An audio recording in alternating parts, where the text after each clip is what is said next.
Hello, my name is Brandon Barker. I'm a folklorist at Indiana University's Department of Folklore and Ethnomusicology. At CARTA's upcoming symposium on the role of myth in anthropogeny, I'll be giving a talk called Cultural Universals, Folktales, Animals, and the Human Search for Origins. Thinking about narrative and origins, it's interesting.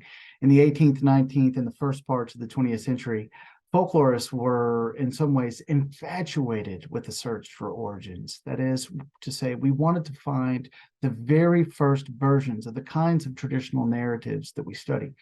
Who wouldn't want to find, for example, the first version of a Cinderella story? Or who wouldn't be eager to discover the first flood narrative that became the great flood myths that we know are told around the world? Of course, by the middle of the 20th century, folklorists had largely given up the search for these kinds of origins as a kind of lost cause, but we learned important lessons along the way. Collecting and gathering up extant versions of the world's traditional narratives and organizing them into our indexes of tale types and motifs, we discovered some important patterns.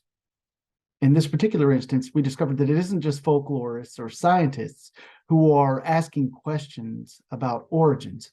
As a matter of fact, in traditional settings, people have been telling narratives about the origins of things for millennia. I'm going to focus on origin stories dealing with people and animals. So I'll share a Finnish story about a cat who gets its claws dug too deeply into a large fish that drags the cat out into the middle of the ocean. And from there, the cat transforms into the very first seagull. I'll tell a story from northern India in which God made the first humans out of butter, only to have to watch the first humans melt just a bit later.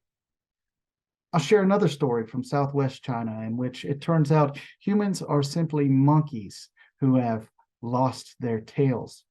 Now, what does it mean for a contemporary science of anthropogeny to be asking the same kinds of questions, or dare I say, telling the same kinds of stories that people are asking and telling in traditional contexts across the world for millennia? Well, if you want my answer to that question, I hope that you will join us on May 19th from 1 to 5:30 p.m. at the Salk Institute. Or, of course, it is an open registration and free to watch the live stream, which is provided by CARTA. I hope to see you there.